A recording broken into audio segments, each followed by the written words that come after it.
Mukasei muri yeZimbabwe tiokuchingamidza muchirongwa chenyu chemaSecret namaConfessions. Zita ndinoitwa Glory, and welcome back to this episode. I hope you're having a beautiful Monday. Matima renyika kwamuri alright, regai tipinde munyaya yedu yekutanga. Tete makadini chitupa vigai. Ndine nyaya yandishungurudza. Ndinogara muno muJoni. Ndakajoina rimwe gurupu rinoita zvekukweretesa mari 5 years back. Pesa apa zvaifamba zvakanaka. Ndaipota ndichitorerawo shamwari nehama. Ini handina kuziva kuti zvine kuzochema mukati. Last year ndakatorera shamwari yangu mari ine chitsama achiti iye anoda kutengera vana vake mota yebasa. Ndakamutorera mari asi hazvina kuzofamba saizvozvo. Saka kubhadhara kwakatanga kunetsa kusvika last year November. Ndopaakatanga kusadayira makalls angu nekusapindura mameseji. Hanzvadzi yake ndiyo yakazofona ichindiudza kuti hatikwanise kubhadhara mari iyoyo. Apa yanga yava kuma100,000 and something. Manje maproblems andava kusangana nawo akawandisa. Kuclub ndakazongovaudza kuti ndozvakaitika. Vakatuya neyawawana ndakaendesa shoma yakabva kuna sisi vaya neshoma yandaive nayo. Zvino dambudziko rakatanga December. Mumwe wandaikweretera mari akangoita short illness akabva ashaya. Mwana wangu akabuda ronda risiri kupora. Kwatiri kufamba vari kutiendesai mari yevanhu yese. Mumba hamusi kurarika. Ndiri kutonzwa mavoice vachiti vari kuda mari yavo. Apa ndakutya kuti zvinogona kundiuraya nekuti ndiri kungorwara ende handina kwandinokwanisa kuwana mari yakadaro. Apa hadavire macalls angu ndingadai ndaonesana naye sati zvamubatawo nekuti anogona kufa. Alright. Saka mama vakatumira picture, but unfortunately I could not attach the picture because of sensitive viewers. Picture ndere chironda.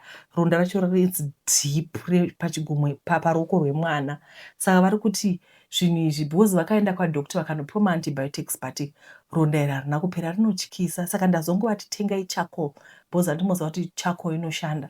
Kuti vatenge charcoal vavhare varege vatenge charcoal vagadzire kapaste vopa nama kudai everyday tigoona kuti zvinofamba sei. But dambudziko futi rimwe ripo nderekuti mavoice avari kunzwa like this is very scary. Saka I don't know guys kuti how can we help her? Munoziva here masikati pandanzwa nyaya yemasikati ndanga ndichitofunga kuti pane vamwe vanhu vanogona kuti vachiti shaha iwo nemapepa kana umbotora mota kugaraji kana kuti shaha madhiri emaZimbabwe. Kana pane chinhu chinokanganisa ukama inyaya yemari. Mari inokanganisa ukama. Bedwe madecision atinoita ngatiitei tichiziva kuti mari yakaipa fana. Alright. Please hide ID unless kana pane ari kuda kubatsira. I'm a guy aged 25. Things have been tough recently. I stay alone. I've been in zvikwereti for some time. Hama hatichatotauri nekuti they know kuti kufona kwangu I'm looking for help. Shamwari I can't say ndine zvikwereti. Pandakatokwereta I planned out how I was going to pay back, but zvakaenda nepasipo kubasa. I get paid on commission ende zvinhu hazvisi kubatana. Rent ndatowa ne2 months. Ndakatopiwa this month to pay but handina kana zano. So I consulted maprofita. Vakanditi ndiri kushandirwa neveukama. I consulted Sangoma. I got a number on Facebook. Ndakaona kuti aitoda mari kwandiri asi ndaingendesera. Ndakatsvaga mumwe akati hasi n'anga asi svikiro. Haiti zvandaida nekuti ndakaenda ndichida kuromba so that I can get out of the situation no matter at what cost. He said ndikuda kugezwa munyama. Akandipa zvekugeza asi for now handisandaona shanduko. I'm still in debt. Ndikutsvakawo basa zvaro. I'm still thinking zvekutoita zvekuromba. Zvikanzi zviri kwazvo nekuti pakaipa. Ndine 5 A's, 3 B's and 1 D and A level 7 points. Anyone anepekubata anything. Ndingowanawo something ndokumbirawo anyone anokwanisa kubatsira in any way mupei namba dzangu. Saka ndizvo zviripo izvi. Vari kuti ivo vanokwereta zvakaoma. Pana umwe mama wakambondifonera vaigara kuHarare neumwe futi anogara kuEastern Cape vachiti kwai ndiri mumazvikwereti zvisingaiti zvinda kutohlakana kudavira mafoni evanhu. Guys ndoda kubvunza kana uchitora mari yakati wandei plan yekudzosa mari inenge ichinyatsofamba sei? Because in as much as we listen and we don't judge, for the sake of those people vari kumba vasati vakwereta, regai ihlai zvikwereti. kudozvihla chaiko because tarisai muona munhu unotora mari apo like he gets paid on commission. Saka kana kusina maclients hakuna basa. Plan yacho inenge ichifamba sei? Alright, tongoti watora mari yacho unenge uchiiti sei? Kuda maybe unenge uchikavharisha amirira unenge uchipecha pecha, but mari inoda kudzosekwa. Kana kutora loan, torai loan uine plan yekuti ndoda kuita so, then zvangu zvikabuda zvikafamba zvakanaka ndozobhadhara loan iyi. Makasimba here vatete nemose vedare. Vedare ndauyawo kwamuri ndichitsvakawo rubatsiro kunhamo yandiwira, nhamo yakawirawo mwanasikana wangu. Nhamo yatiwira semhuri uye yatishayisa mufaro. Vatete taifunga kuti chidhori. Vatete taifunga kuti chidhori chaitarisika senge chidhori, asi chisiri chidhori. Hatina kuziva kuti munhu atowana kwekurasira zvinhu zvake pamwanasikana wedu ane makore masere. Mugore ra2024 pedyo nekunotamba holiday Christmas, ndaitofamba nemwanasikana wangu Nicole tichiita last minute shopping mutown. Munongoziva kuti towards Christmas vatete munenge muine vana Father Christmas vakati wandei vanenge vachitorwa mapicture nevana vaine presents twekupa vana. Vatete Nicole akati aidawo kutorwa picture naFather Christmas ende waibhadhara $2. Woita inonzi lucky dip, waigona kuwina something. Ini zvekutorwa mapictures nemastrangers handidi, same kuvana vangu zvakare. Asi papo pakafamba Satani, handizivi kuti chii chakandibata. Nicole akatorwa Christmas picture iya naFather Christmas zvakanaka vatete. Lucky dip iya akabva anhonga chipepa chakanzi Teddy doll. Nicole akafara chaizvo. Ndoziva kuti paizovhurwa zvikoro aizowana zvekunotaura kana kunyora rondedzero yezvakaitika paholiday.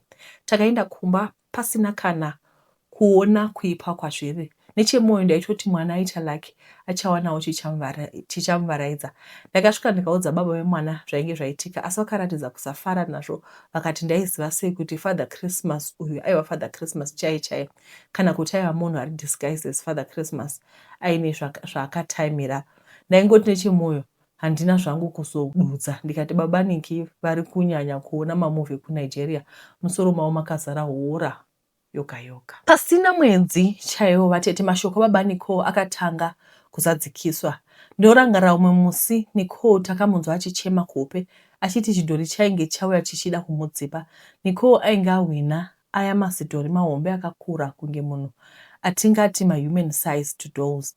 Ndakatarisa pacheya pachaiva chiri, handina kumboona chainge chakaipa pachidhori ichi.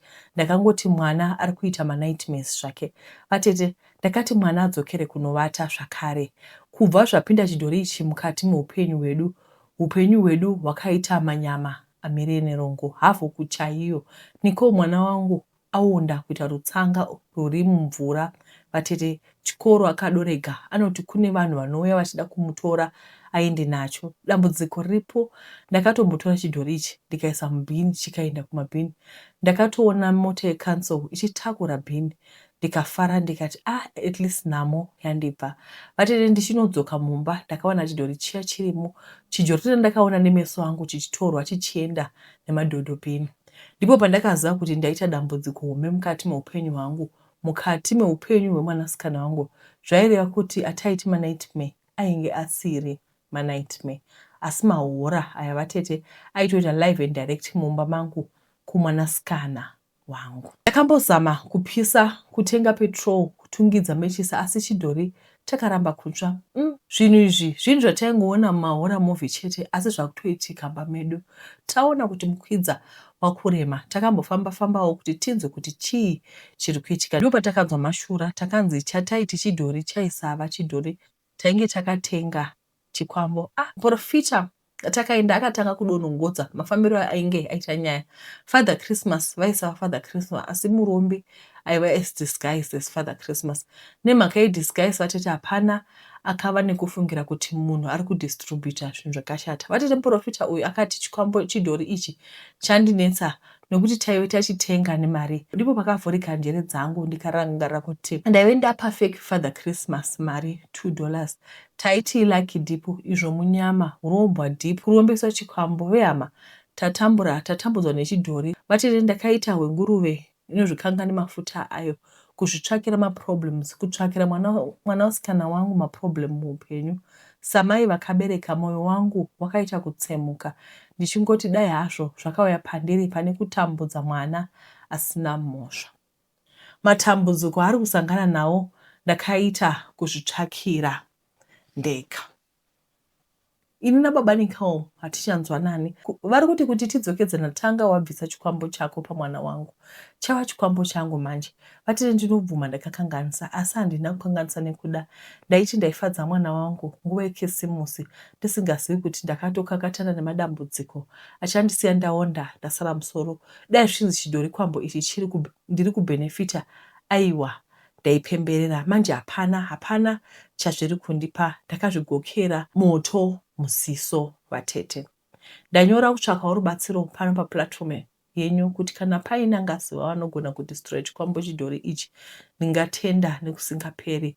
Tashungurudzika semhuri. Munhu wese ari kundiblema wedu, betseraiwo mwana wangu vatete nemhuri yose yeZimbabwe. Upenyu hwake hwakabiwa, kuchikoro haendi, anongoswera akavata ari munyika yake oga achiona zvinhu zvatisingaoni. Mukadzi wemunhu akafanana nebere vatete, hafambwi naye masikati. Vatete, statement iyi yakagadzirirwa ini chaiye vatete. Ini ndiri kudyirwa musaga nemwana wesangano, mwana wandinolidha, mwana anolidhwa nemurume wangu vatete, achitoti father kune murume wangu, kwandiri achitonditi mama.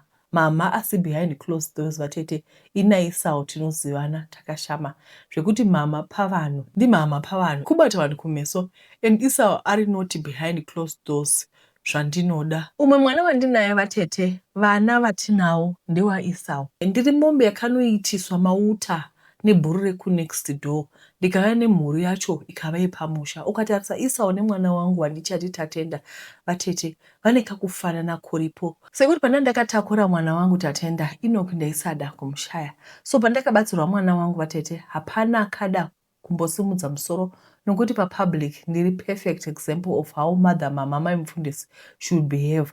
Asi chero hazvo ndiri maimufundisi vatete, ndiri munhu, ndine maneeds ari private andisingagoni kuti bvu kuvanhu. Hongu mawigi nemaoutfit ndinawo mavhu nemafarira, asi paripo pasingashandi vatete. Asi dambudziko rakaita mufundisi baba Josh ndiri kuti vakatora shoko vakaripfeka, vakarizora, vakaridya, vakarinwa, vakazvita holy, vakakangama kuti ini ndiri munhu handingararami neshoko chete. Iwo maholy waters enhengo yavo ndinenge ndichitovadawo kuti stress neukasha huite ushoma. Asi zvakona muimba yemukati makapinda armyworm vatete, ikasiya yaparadza rudo muimba yemukati. Ndakambozama kudzifambira nyaya idzi. Murume wangu mufundisi baba Jose vakanditi ndaive ndabatwa nemweya wakashata uri kunditadzisa kunamata. Vatete, pane paunonzwa kuti nyama dzava kupisa, asi kuna baba vaya holy than thou vandipedza strong yose. Handisi kuti ndiri kudada nezvandakaita uye zvandichiri kuita, asi yadeuka mvura yeguchu haioreri. Ndakasangana namufundisi baba Josh tichiri mukomana nemusikana. Aiwa, ndakapinda murudo vatete, kuisa musoro pasi makumbo mudenga. Ndofunga ndiyo yavaireva kuti head over heels muchirungu. Ndakakumbirwa ndikatogwa nemuchato. Aiwa, tikatanga imba yedu mufaro wakanyanyisa. Zvose muimba yemukati nekunze murume wangu aiva akarongeka, home and away. Ndosaka ndichiti zvava kuitika izvi zvitsva kwandiri, uye ndizvo zvinova zvakaita kuti ndiise gumbo panze. Handingati ndoita gumbo mumba, gumbo panze, sokuti gumbo remumba harichimo, rakafa kuti fototo zi. Ndakazoisa gumbo panze, kana kuti regai nditaure ndichiti gumbo kumwana wesangano nenhau yekuti mumba medu mainge mashaya. Satan akatora mufaro wangu wose. Vatete, maida kuti ndidiniwo. Taroorana zvakanaka, tikazvara vana vedu vaviri vandisingachakwanisi kudoma nemazita avo kuti nemo ndingazozikanwa. Matambudziko edu akatanga baba Josh pavakaita eredha wekuchechi. Mai vezvangu vakabva vaita kunge senge mudzidzi aiva mushoko, vakava fanatiki. Ndakatanga ndichipemberera kuti murume anotizira muchechi wakanaka, kudzimira ndazoona kuti zvava kuitika izvi ndadove nedambudziko. Ndakazoita third born kuda kumutsiridza rudo rwedu, asi waingoona wega kuti zvanguva zvekubatanidza. Ndakatombotora foni yavo nchida kuita detective ndichiti kuda mumameetings avanoenda vatete vakaona zvimbana zvekufambidzana nazvo, asi kwete, foni yavo yaiva kachena semapapu emwana achangosvakwa. Vatete pavakazoitwa regional leader, problem edu akaita aluta continua. In fact, ainge adova wese. Pose tsiki musandikota wrong. Handisi kuti kunamata kwakaipa, kwete bodocho ndaramba. Asi kana kwava kuita interfere nemarriage yavo panenge pava neproblem. Nekuti iyo wanano yakasikwa naMwari ndosaka ichinzi holy matrimony. Chero hazvo ndaipfeka magogi nemaoutfit ndaive ndisina mufaro, nekuti chero zvedu taigara under the same roof, pasame bed, painge pasina action. Taitoita kunge mahousemates. Ende kwete, baba Joshua vainge vasina any health condition inoita kuti tsvimbo yaSamere isashanda. Kwete, zvose zvainge zvakarongeka. Iniwo pakutsvinda ndaive ndisina kana kuchinja maitiro, chero behavior yangu vatete ndainge ndatonyanyisa utsanana nekuti zvikwanisiro zvainge zviripo. Makore ekuzvarwa mashoma vatete, asi unotoshaya kuti zviri pai. Ndakatanga kumunauna sehuku iri worried. Kusvika umwe musi mwana wesangana azvoona kuti mother mama maimufundisi kusekerera zvavo, asi kusi kwesmell vakapfeka mask. Regai nditsanangure ndichiti kana ndichiti mwana wesangano handirevi maunder age or mayouth, kwete, asi munhu anopindawo chechi achitungamirirwa nemurume wangu. Dzakatanga dzichatsva nyaya, kudzamara ndatopinda nemwoyo, iye apinda nemwoyo zvakare. Rudo rwakatsva, rudo ruri kutsva, ende hapana kana anofungira chinhu sokuti Loverboy akabva shamwaridzana namufundisi, saka anongoita senge sahwira wemumusha. Saka kusvika kwake pamba patinogara hakunzi mutauro, anouya mufundisi aripo kana vasipo. Musi ndakatopatika nekuseka ndanzwa baba Josh vachimutenda nekusara achititarisa. Ndakangoti zvababa ava tinogotariswa kuti tagwa matomatisi pamusika here? Hatityi kubatwa isu. Vatete, hatityi kubata isu sekuti mamovements ese ababa Josh tinge timaziva, anenge akanyorwa mudhayari. Pavana vandinavo, one hasi wamufundisi ndeye mwana wesangano. Handinyari kutaura kwamuri kuti ndiri murudo, ndinogegedzeka sechanana kana ndine mwana wesangano. Chero step yangu yakadzoka kuita full of life. Pavano anotondimhorosa ane straight face zvekuti hapana anombofunga kuti behind closed doors pane chiri kuitika. Mwana wesangano akamboda kufarisa akati ava kuda kunourora, ndikati ainge ava kuda kufarisa. Kuroora ani, ini ndiri mudzimai wemunhu. Ndakangofanana nebere, handifambwi nemasikati chero zvodini. As long as relationship yedu iri secret, chose tiri happy, tadarei kuita complicate zvinhu. Plus mwana wesangano hapana pandakamboti ndichada mufundisi. Asi chakaita kuti ave mupicture inid yandanga ndava nayo yaakazadzikisa. Zvekuti ndinotya kufumurwa, ndakakavha makona angu, handibvumi kuenda kumba kwake kana kuenda kulodge. Foni totaura sema-HR professionals, zvekuti chero mukaswera nefoni yangu hapana chamunoona chisiri panzvimbo. Ndo nyaya yangu iyi. Musandiburisa mahapwa dzenyu. Ndingaswera ndazikanwa ndikanyara fani. Handisi kuona tichirambana anytime soon. Ndiyo love triangle yangu iriyo scandal yandinoimba kuti haifi yakasikanwa, naye ndingazonyarerepi ini mother mai mufundisi. Woswera munyashwa, ndanzwa kurerukirwa zvandakuudza secret yangu. Chandinozviudza handisi pfambi nokuti handitengesi, asi situation iyi yakavapo nekuda kweArmyworm, gonye rakapinda mumba mangu, naiwawo ndinoti hallelujah. A lot of people who are in ministry, handisi hangu kuti Satan anozviita sei, but a lot of people vari muministry vanosangana nemachallenges ekuti baba vanenge vari full time basa raMwari, zvekuti zvino affect. Ndakaona mapastors kids akaona ndosimbotera mapastors kids vachichema nenyaya iyoyo, vanototi emotional chaiko kuti baba vedu we don't see him asi vanenge vari kuchechi and all. Zvino affect ma aspects of marriage. I am not saying what she's doing is right. It's very wrong and is a scandal, and zvikazobuda zvinonyadzisa, kuchava kunyara kukuru.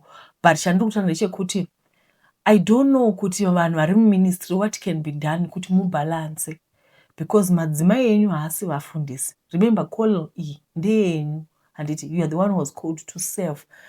And Satan anobva ashandisa mukana iwowo. Saka ndoda kuti mundibatise zvakare, handisi kusapota zvavari kuita, but what I'm saying is pane masituation kunzi Adamu naEvha vaikanga vagara vose, musi wavakangosiyana ndipo pakatanga matambudziko. Handiti as usual the time is 10:19. Saka maziso angu muri kunyatsoona kuti akarohwa nehope. Apa manje suro kati akazoenda all night prayer tinopedzisa 10 days. Saka handina kuvata last night, manje nhasi zvakare ndaswera kaSunday ndichimbogadzira zvinhu zvesu zveback to school zveMonday yandi vanhu vanoenda kuskuru. Apa manje hope dzachindibata dzasuro nedzanhasi imi unova maziso aita kudwahla kurembera kudai. Alright, satapinda munyaya yedu inotevera, ndoda kungokukurudzirai kuti kana kuri kuti muri kuona video ino and hamuna kusubscribe, I'm going to pause for a moment and give you this time to press that red button and pazasi, and it's for free, hazvimbobhadharisiwi. Okay, regai titore nguva ino kuti musubscribe.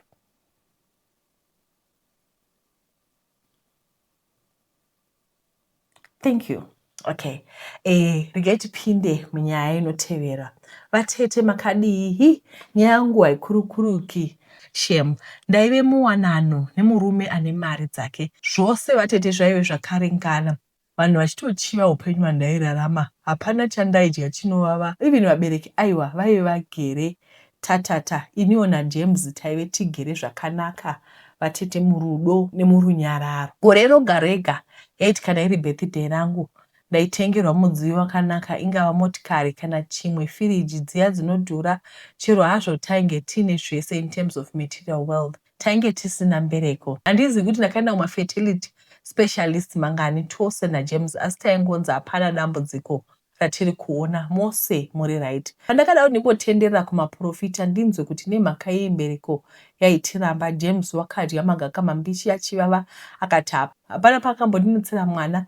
Saka haoni chandaizvitambudzira nekuenda kumaprofita nembiri yekupusisa vanhu nekubira vanhu. James akati nokudaro aizanzwa kuti zvese zvandaita izvi ndaizviitirei. Ichi chaiva hacho chokwadi. Hapana kana umwe musi wakambobvunza nezvemwana okutaurirwa zvakashata vatete. Ipapa handidi kunyepa. James aingondisimbisa kuti rudo pakati pevaviri ndirwo runokosha. Ndizvo, asi ndainzwa kunge ndisiri complete, kunge pambiri pangu pane rimwe gomba rinopinda mhepo. Uye chero tainge tine upfumi hwakawanda pasina mudyi wenhaka, vatete zvaizoita sei? Asi mukugarisana kwedu uku vatete, ndakatanga kusangana nezvinhu zvaindishamisa. Ndakatanga kuti kana ndoita thorough cleaning ndaisangana negurwa renyoka pasi pemubhedha. Pandakatanga kuzviona ndakati kudai nyaya yekuti James aigara oga, saka ainge asina time yekucleana mumba zvekudaro. Nokudaro zvandainge ndaiva mai vemba, raiva basa rangu kumeka sure kuti hapana kona inosara isina kutsvairwa. So first time ndakasangana naro handina kufunga zvakawanda, ndakangotora ndikarasa. Chero James handina kumuudza, ndakangoti ndomunetserei, ringori gurwa renyoka. Asi dai zvichinzi ndasangana nayo nyoka live and direct, ndaiti kuda zvimwe. Chimwe chakaitika kuti ndisataure yaiva nhau yekuti ndaizvisimbisa kuti nyoka yacho inopinda nepai. Pamba paive pasina miti pedyo nemawindo, paive pasina sora rekuti nyoka ingagona kuwanda vatete ikapinda mumba. Ini magoni angu ndaigara ndakavhara kuti dwa chaiko, ungava makuseni kana masikati, nenhau yekuti panext door paive nezvikwere zvehuku. Saka kwaiti kana kuchipisa nhunzi dzaiwanda dzopinda mumba. Imba yachaigara yaiva imba nyowani, imba ichangobva mukuvakwa. Panga pasina kana crack or vent yekuti unogona kuti nyoka yasenerera nepo. For this reason vatete, handina kana kuda kuita pursue nyaya iyi. Ndakangoti ko ndaidarei zvangu kutsvaka makudo mugomo. Ndakazotanga kuita worried pandakasangana negurwa iri zvakare for the second time. Riya ndaive ndarasa, ko iri raive rabvepi zvakare. Ende gurwa iri vatete rinoratidza kuti chikara chacho chaisava chiduku, asi kuti paiva nemukwimba chaiwo chaiwo. Ndakatsvaka vanohendla nyoka, vandosiona pasocial media. Vakauya vakomana nezvisimbi zvokubatisa nyoka, vakagwedebudza gwedebudza every corner, asi nyoka haina kuwanikwa. Chero pamusoro perufu vakasvika sehapana chakawanikwa. Nekusagutsikana, ndakafunga kuti kuda havana kuita basa zvakanaka, kwava kudana veZimpax. VeZimpax vatiti havana chavakaona, ende kuvadana kwandakaita ini chikara ichi ndainge ndisina kumbochiona nemeso angu kuti asi guru randaiona kana ndichiklina rairatidza kuti chikara chichaivepo somewhere. Taigara nacho vatete, kuda zvimwe chaindiona ini ndisingachioni, chichitondiseka kuti uchakaura. Nyaya yandaigona kuisuma kuna James ndoziva aigona kudhisimisa kuti zvaiva mupfungwa dzangu, kana kundibvunza kuti nyoka yacho yaiva pai, kana kupedzisira ndakuudzwa kuti guru racho ndere kumusha kwenyu, hindawariona woga. Saka nyaya yacho yaiva triki, yaichoda kuti uite handle with care. Chimwe zvechakaita kuti ndisataura yaiva nayo kuti pandakadana masnake handlers, James ainge asipo, ainge aenda out kubasa kutrip. Saka nyaya yacho yaisataurika easy nokuti pamba pataigara chero security guard aiva munhukadzi. Paiva nepart time gardener aiuya kana James aripo chete. Koso uku kwaiva kuchengera zvino kuzoti ndizotaura kuti pamba pakapinda masnake handler asipo. Ndakaziva kuti nyaya iyi yaisazopera zvakanaka. Nanhasi ndinoda kutenda heupa wangu andagara naye ainzi Melody. Aiva mwana mudiki asi akandivhura maziso zvinova zvinhu zvandaisambofunga ini pachangu. Melody akanditi, vakoma, dambudziko ramuri kuita nderekuti muri kutora dambudziko iri sephysical problem, iyo iri spiritual. Ndakabvunza kuti wairevei? Akati hadii tambopinda pamunamato yakasimba tione kuti Mwari wedu haana chaanotionesa here. Melody aive nenjere dzakatesvera, inhawe kuti akashayikirwa mari yechikoro baba pavakafa. Zvino zvakamutuma kuti ashande achibetseranawo namai vake kuritira vadiki. Akanditi aizondibatsira vatete minamato kuti chakavanzika chaitika pamba apa chionekwe uye chizikanwe. Takapinda pama21 days eprayer naMelody tichibreaka fast manheru. First 10 days dzaive dzakachipa nekuti James aisavapo, aiva out kutrip zvakare. Nhamo takazotanga kuona paday 15 tava kunopedza. James akatanga kungoita mamoods asinganzwisisiki, kutsvaka kuda kutaura, asi ndaingonyarara zvangu. Zvakuona zvemamoods waibva wanotenga chikafu chaiziva kuti ndaifarira, wouya nacho muruma ndaiita madeclaration angu vatete, wotanga kudya zviya zvemunhu ari kutsvaka kuti upinde mumiedzo usakunde.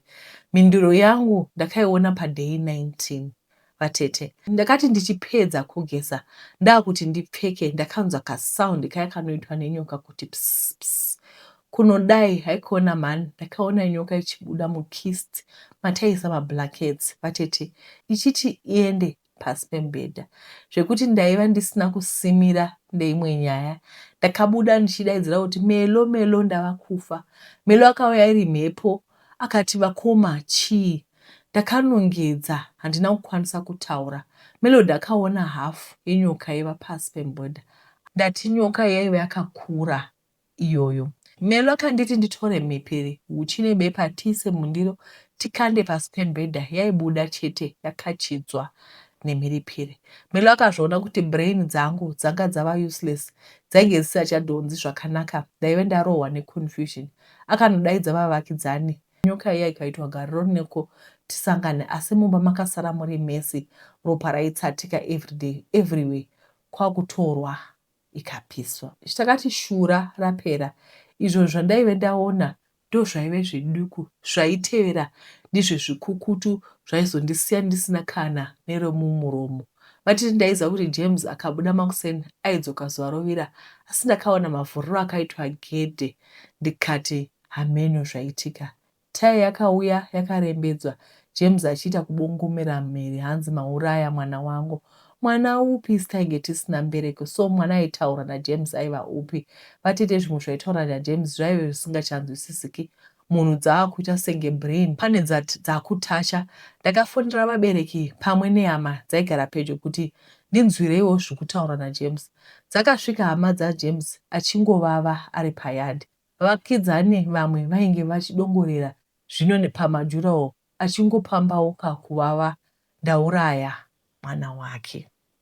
Hama dzakandigarisa pasi dzikabvunza kuti zvii zvainge zvaitika, kubva kutanga kuona gurwa pasi pembedha kusvika panyoka. kudana masnake handlers kwandaita. Chero mukisti maikazenge yabuda ndaigara ndakavhura monditora nekudzorera mashitsi nyoka isimo. Kupinda maprayers pamwe nekuzouraya nyoka iyi. Vatete mai vaJames vakachema vachiti chokwadi kundishaisa vazukuru nokuda mari. Vakachema kuita mariro. Dzimwe hamo dzaingodzungudza musoro dzichikahlamadzwa nechiitiko ichi. Vabereki vangu vakati havandisii, vaenda neni. Ndikakumbira kuti titore Melo, ndaihlira upenyu hwake. Dzimwe 2 days dzakasara vatete dzemaprayers takazopedza tichitenda musiki nehondo yainge yatigwira. James wakumhanya bani, pfungwa dzake nanhasi dziri kungotaura, ende ari kungotaura nezvekuurayiwa kwemwana wake. Upfumi haachina. Vatete zviri pachena kuti James waiva wakaromba. Kushaya mwana kwedu nhau yekuti aiva nemwana nyoka yaaishandisa kuti aite mari nayo. Melody akazodzokera kuchikoro. Izvezvi ava qualified teacher, nanhasi tichingori neukama hwasisi nemunin'ina. Handifi ndakamukangamwa nezvaakandiitira uye akandidzidzisa kuti hadzisi dzose hondo dziri physical, dzimwe dziri spiritual. Iniwo vatete, I remarried later ndiri happy kwandiri. Ndava nevana 2. Murume wangu haana hake mari zhinji asi hapana patakamborara nenzara. Ndiwo nyaya yangu iyi. James ava kutonhonga mubini. Ndakanzwa nabamunini vakati vakambofamba naye asi aiva akabata mushonga yakaipisisa yaimupa mari. Zvino mhiko dzacho dzaiva dzabhuruwara. Pakupedzisira regai ntaure ndichiti hatirwi nenyama asi maprincipalities. Dzimwe hondo dzatinosangana nadzo hadzisi physical asi dziri spiritual. Wow. This is a powerful testimony. Please hide tete, ndine nyaya yangu yandinetsa mwoyo mangu. Ndiri nherera ndochengetwa nehama. Handingakudzi kuti dzipi. Asi handisi kubatwa zvakanaka. Zuva nezuva ndogara ndichema. Asi hazviiti kuti ndikudze nyaya yangu ndozobatwa kuti ndini. Give me years to tell you, but for now I think this will relieve me a little bit. Ndogara ndichema mwoyo mangu mune zibundu. Handina wekuudza. Just read it out for me. Ndanzwa tete ndisingazivi kuti kuva nherera ingozi here pano pasi. Zvino Heidi, you didn't tell us much. I think zvakaoma. If at least you can just write out the story, then isusu panapa tine team redu, we see how we can tell it tochinja madetails so that havakubati. Alright, regai tiverenge nyaya inotevera. Ndi mazuva angu akuti ungatowira mukati neubeke imi zvakaoma. Alright. Hello Tete, may you please help me find my lost bag. Ndatambura. This bag was a big brown traveling bag ekumarana aya. Ranga rine hembe dzemwana wangu musikana dzese zvadzo. Right now mwana wangu haana kana chekupfeka. Munhu akatora bag iri akasiya rake raiva nesaga rewhite nerine blue mukati. Zvimwe handina kuzovhura zvakawanda. Kwakaburukira, I'm not sure but I suspect shurugwi. Kana pane munhu akachinjawo bag mubhazi raGovasburg on Sunday raibva kumasvingo richienda kukwekwe, please ndibateiwo panhamba idzi 0771 541 268. Renyu bhegi ndinaro, handina chandakabata. Please, mwana wangu haana kana hembe dzekupfeka izvozvi. Guys, ngatidzidzei kuva vanhu vakavimbika. Nditi vari kuti vari kuda bhegi ravo zveshuwawo vedu vabetsereiwo. Guys, tokutendai nekuona chironga kwamaita. Mwari akuitirai zvakanaka. Tichadzoka zvakare mangwana nenyaya dzenyu. Ndiri kuona kuti nyaya dzacho dzakawanda. Pane vazhinji vanoshuvira kutumira mameseji, especially kuTikTok. Mune muchiti titumire papi. Munogona kungotumira kumameseji ikoko ekuTikTok. Kana kuti mukaona ndiri response yangu iri slow, motumira paWhatsApp. Ndichaisa WhatsApp number. Asi kubva na8 kusvika kuma12 musandifonera because ndenge ndiri busy nanditoiti zvokugashira mafoni. Kazhinji kacho I'm more efficient kana mukanditumira iri message chaiyo. Kana kuri kuti ndakangamwa nyaya yako, ndokumbira kuti mundi highlight nyaya dzamunenge makanditumira, munongohighlight, mungoti vatete hamuna kuiverenga. Then pane musikana akambonditumira nyaya yake yakareba so akaita 1 hour achiita audio. Nyaya yacho tichazoya nayo mangwana toiverenga. Nditi nyaya iripo ndeyekuti maziso andinoona kuti zvinhu zvacho because the thing is teichizama kufaita kuti at least tikakwanisa kurekodha manheru mangwani makusende kurumidza mukandoedita by 10 video inenge yaapo but ndozvada ndiri kufunga but manje kuti ndizobuda ndakaita kunge munhu akarembera kudai nehope zvinhu zvacho zvakaoma asi ndinovimba kuti Mwari vachakuitai zvakanaka uyezve muchasiyawo macomments muchitiudza kuti what do you think. Ndoda kuti zvoni kana kuri kuti uri first time panapa ndichasiya link apa kana kuti ndepapa yemavidhiyo eplaylist munenge muchiplaya zveplaylist kana kuri kuti uri munyowani chiasa mavhidhiyo akare enyaya dzakare dzose muchiplaya munongoklika link iyoyo modziplaya dzose dzakadaro handiti guys ndokuti ndende kuona chirongwa komaita Mwari akuitai zvakanaka tichadzoka zvakare nenyaya dzenyu. Bye bye.